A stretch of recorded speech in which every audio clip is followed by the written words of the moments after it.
نحمده ونصلي على رسوله الكريم أما بعد أعوذ بالله من الشيطان الرجيم بسم الله الرحمن الرحيم إلا تنفروا يعذبكم عذابا أليما ويستبدل قوما غيركم إلى آخر الآية।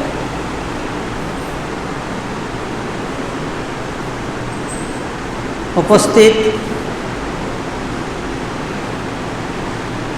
জুমার দিনের মুসল্লিবৃন্দ, প্রশংসা মাত্রই আল্লাহ সুবহানাহু ওয়া তাআলার জন্যে,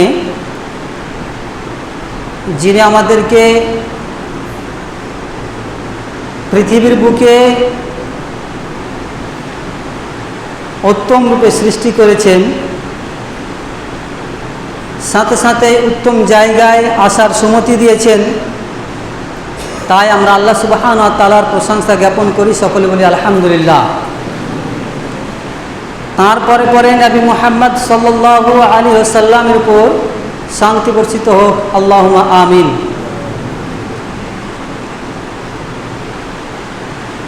প্রিয় মুসলিম সমাজ, আজ আপনাদের সম্মুখে সূরা তাওবার একটি আয়াতের কিছু অংশ তেলাওয়াত করেছি, সেই দিকে লক্ষ্য রেখে আজকে আমার খুতবা ইতি করব, আমার তৌফিক ইল্লা বিল্লাহ। আজকের জুমার আলোচ্য বিষয় বর্তমান মুসলিমদের পরিস্থিতি কীরূপ এবং তা থেকে উত্তরণের পথ।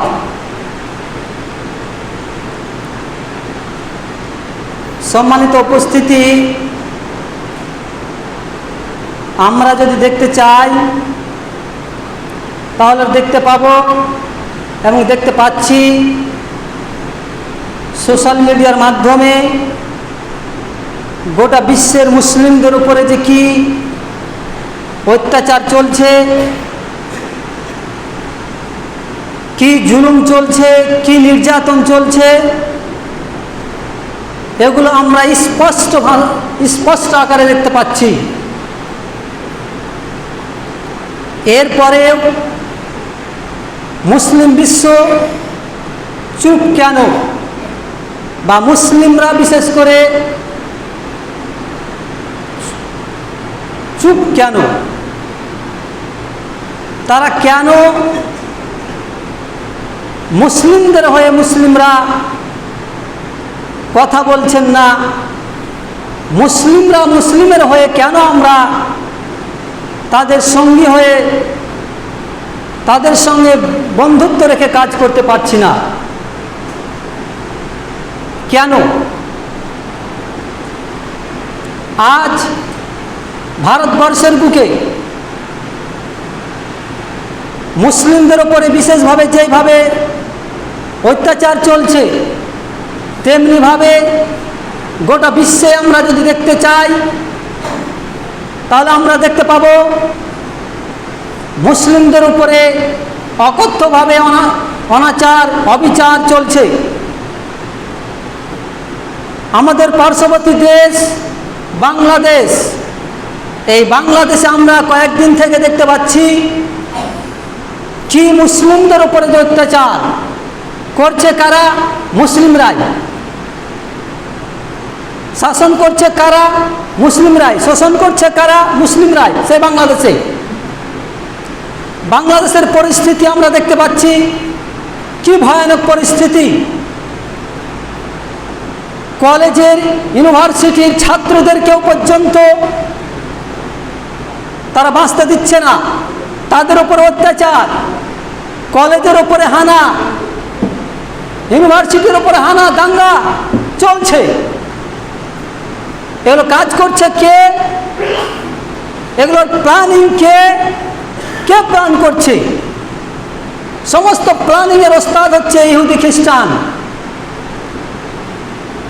এই প্ল্যানিংয়ের মেন ওস্তাদ হচ্ছে ইহুদি খ্রিস্টান আর আমাদের ভারতবর্ষের বিশেষ করে আরএসএস এরাই প্ল্যানিং করছে।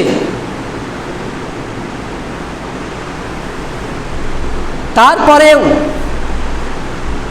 আমরা মুসলিমদের হয়ে একটাও কথা বলছি না। আমরা বোবা হয়ে গেছি। আমরা কেন নিস্তব্ধ? আল্লাহ সুবহানাহু ওয়া তাআলা কি এটাই বলতে চেয়েছেন যে এক জায়গার মুসলিম অন্য জায়গার মুসলিম যদি আক্রান্ত হয় তাহলে সেই দ্বিতীয় জায়গার মুসলিম কোনো কথা বলবে না? এটা কি আল্লাহ সুবহানাহু ওয়া তাআলার শিক্ষা? এটা কি নবী মুহাম্মদ রাসূলুল্লাহ সাল্লাল্লাহু আলাইহি সাল্লামের শিক্ষা? জি না। আল্লাহ সুবহানাহু ওয়া তাআলা স্পষ্ট বলে দিয়েছেন, ইল্লা তাফিরু ইউআযিবুকুম আযাবান আলিমা। তোমরা যদি অন্যায়ের বিরুদ্ধে বের না হও, তোমরা যদি অন্যায়ের বিরুদ্ধে সংগ্রাম না করো, তাহলে আমি আল্লাহ সুবহানাহু ওয়া তাআলা তোমাদেরকে একটা বেদনাদায়ক আযাব তোমাদের উপর নিয়ে আসবো। একথা স্পষ্ট সূরা তাওবার মধ্যে। তোমরা যদি অন্যায়ের বিরুদ্ধে বের না হও, সংগ্রাম না করো, যুদ্ধ না করো, তাহলে আমি আল্লাহ সুবহানাহু ওয়া তাআলা তোমাদের উপর একটা বেদনাদায়ক আযাব নিয়ে আসব। আর কি করব? তোমাদের পরিবর্তে একটা অন্য দল আইন করব, যাতে তোমরা আমার কোনো রকমের কিছু ক্ষতি করতে পারবে না। এই সমস্ত বিষয়ের উপর আমি আল্লাহ সুবহানাহু ওয়া তাআলা ক্ষমতাবান। সমস্ত বিষয়ের উপর ক্ষমতাবান আমি আল্লাহ, যেটা তোমরা কিঞ্চিত পরিমাণ আমার ক্ষতি করতে পারবে না। এটা স্পষ্ট সূরা তাওবার ৩৯ নম্বর আয়াতে।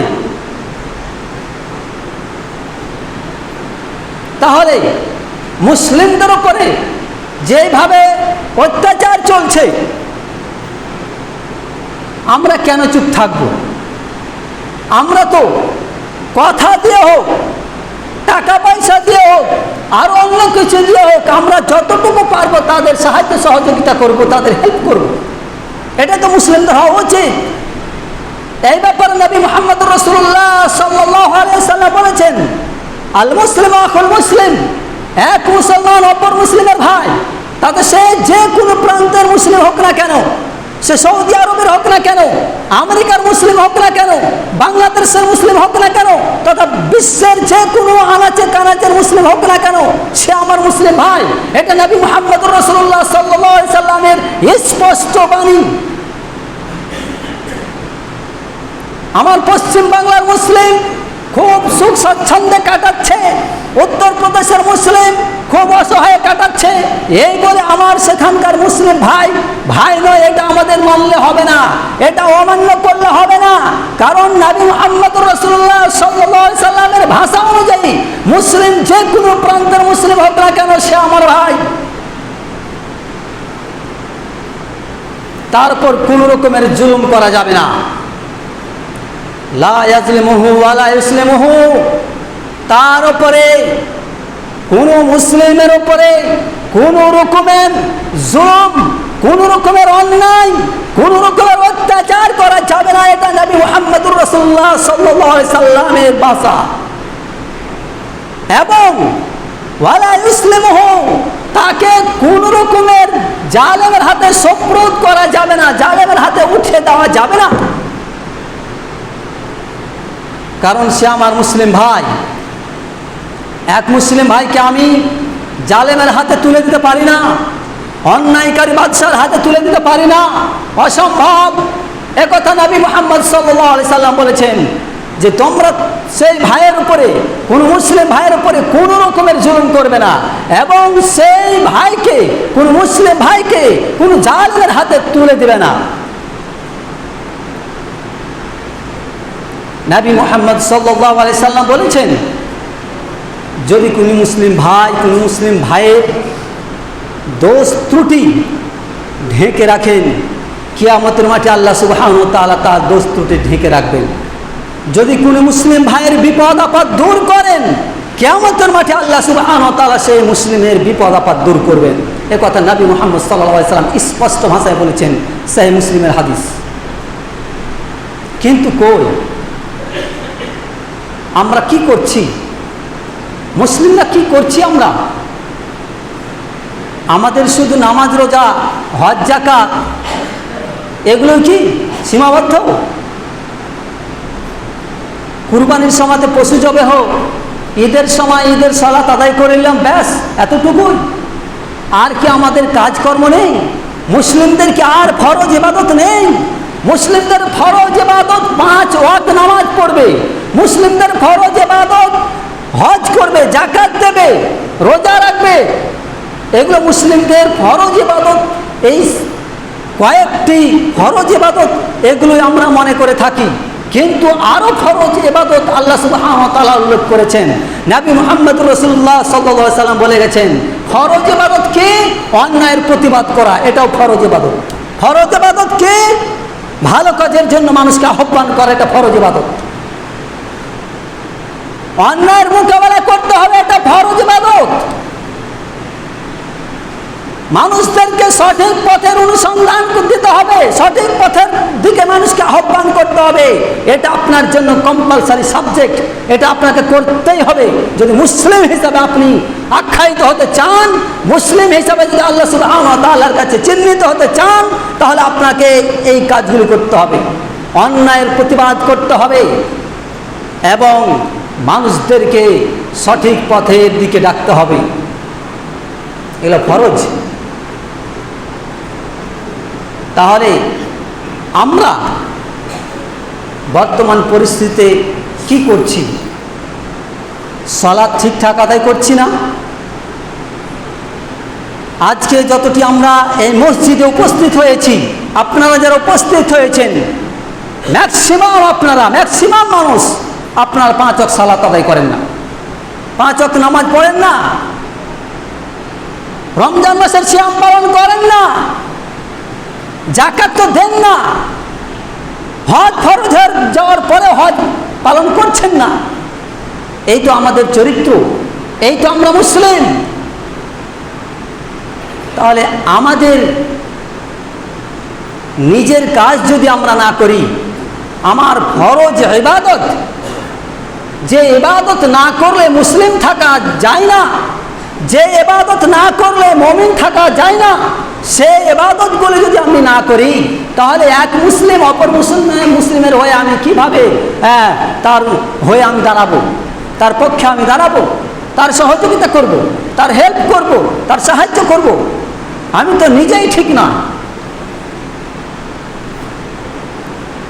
একটি উদাহরণ দিচ্ছি, ভালোভাবে শুনবেন উদাহরণটি। আপনি মুসলিম, এটা আপনি দাবি করছেন, আমি মুসলিম, এটা আমি দাবি করি, কিন্তু মুসলিম থাকতে গেলে তার কিছু নিয়মকানুন রয়েছে, তার কিছু শর্তাবলী রয়েছে। সেই শর্তাবলীর মধ্যে যদি আপনি থাকেন, আপনার সেই শর্তগুলি যদি থাকে, সেই ভালো গুণগুলি যদি থাকে, তবে আপনি মুসলিম, নচেত আপনি মুসলিম নন। আপনাকে উদাহরণ দিচ্ছি, এখানে আইসিআর হাই মাদ্রাসা আছে। এই আইসিআর হাই মাদ্রাসায় আপনি আপনার সন্তানকে অ্যাডমিট করালেন, ভর্তি করলেন। ভর্তি করার পর সেই ফর্মে কিছু কিছু নিয়ম লেখা থাকে, যে এতদিন ক্লাসে উপস্থিত হতে হবে, ইউনিফর্ম মেনে চলতে হবে, এই কাজ করতে হবে। সবই করলেন, সব যত নিয়মকানুন রয়েছে সব পালন করলেন। পালন করার পর কোনো দিন ক্লাসে উপস্থিত হলেন না, কোনো দিন ক্লাসে উপস্থিত হলেন না, একদিনও গেলেন না, ক্লাসই করলেন না। আপনি ওই ভর্তি হওয়ার কোনো মূল্য আছে? কোনো মূল্য নেই, কোনো দাম নেই। অতএব আপনি যদি মুসলিম থাকতে চান, তাহলে আপনাকে যে কোনো মূল্য হোক সালাত আদায় করতেই হবে। আপনি যত রকমের ইবাদত করেন না কেন, সমস্ত ইবাদত করছেন, কিন্তু যদি আপনি সালাত আদায় না করেন, তাহলে আপনি মুমিন নন, আপনি মুসলিম নন। যেমনভাবে সেই ছাত্রটা শুধু ভর্তি হলো, ভর্তি হওয়ার পর তার কোনো দাম থাকলো না, ক্লাস না করলে কোনো কাজে লাগলো না, সে লিখতেও পারবে না, পরীক্ষাতে কিছুই করতে পারবে না, সে হালাদ্রি, অতএব আপনি আল্লাহ সুবহানাহু ওয়া তাআলার কাছে একটা নগণ্য ব্যক্তি, তুচ্ছ ব্যক্তি, যে ব্যক্তি সমস্ত ইবাদত পালন করলো, করার পরে সালাত আদায় করলো না, তার কোনো দাম নেই, কোনো ভ্যালু নেই। অতএব ইবাদতের মধ্যে সবচেয়ে গুরুত্বপূর্ণ ইবাদত হচ্ছে সালাত আদায় করা। অতএব সালাত আদায় করতে হবে, তবে আপনার মধ্যে মুসলিম ভাইদের দুঃখ দরদ আসবে, নচেত আসবে না, দুঃখ দরদ আসবে না, মায়া মহব্বত আসবে না। অতএব আসুন আমরা মুসলিম বিশ্বের দিকে দেখি, মুসলিমরা কি অবস্থায় আছে, তাদের জন্য কিছু করা যায় না, কি করলে ভালো হয়, এগুলো চিন্তা ভাবনা করুন। সামান্য হলেও এগুলো চিন্তা ভাবনা করুন এবং যতটা পারবেন আপনি তাদের সাহায্য সহযোগিতা করুন। আল্লাহ সুবহানাহু ওয়া তাআলা পবিত্র কোরআনে স্পষ্ট ভাষায় বলেছেন, আজকে মুসলিমদের অবস্থা এরকম অবস্থা, এত দুরবস্থা, এত খারাপ অবস্থা কেন? তার একটাই কারণ হচ্ছে ইন্নামাস সাবিলু আলাল্লাযিনা ইয়াযলিমুনান নাস ওয়া ইয়াবগুনা ফিল আরদি বিগাইরিল হক উলাইকা লাহুম আযাবুন আলীম।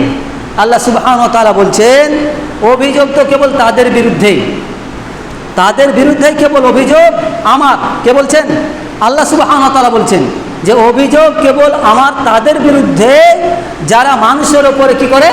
জুলুম করে, যারা মানুষের ওপর অত্যাচার করে, সে হোক মুসলিম, সে হোক মুমিন, সে হোক কাফের। এখানে উল্লেখ নেই যে আল্লাহ সুবহানাহু ওয়া তাআলা বলেননি যে শুধু অমুসলিমদের জন্যই আমার অভিযোগ, কাফেরদের জন্যই অভিযোগ, এ কথা আল্লাহ সুবহানাহু ওয়া তাআলা বলেননি।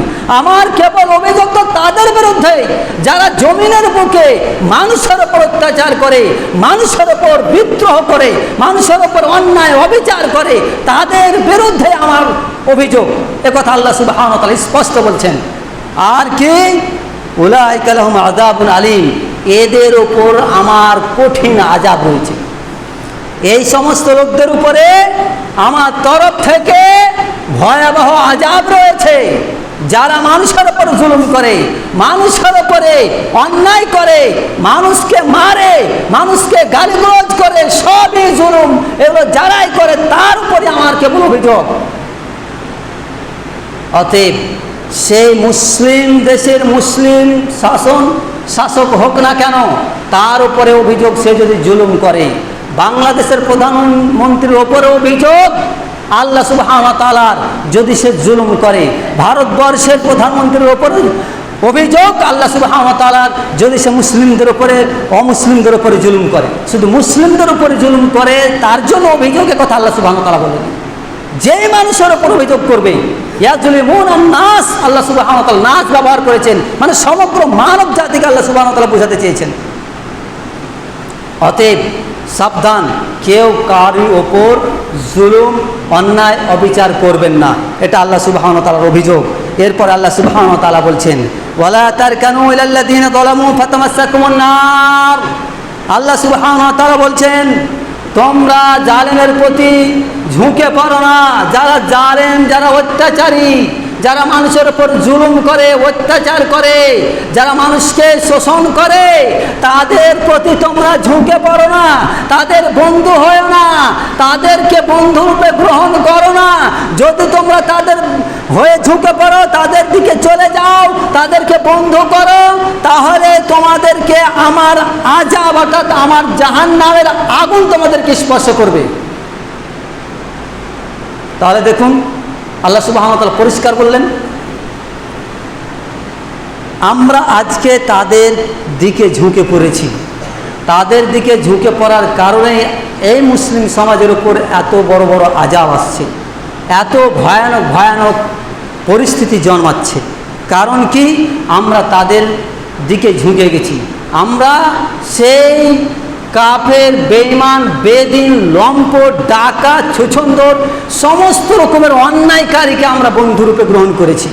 এই জন্যে আমাদের উপর এত বড় বড় আযাব আসছে।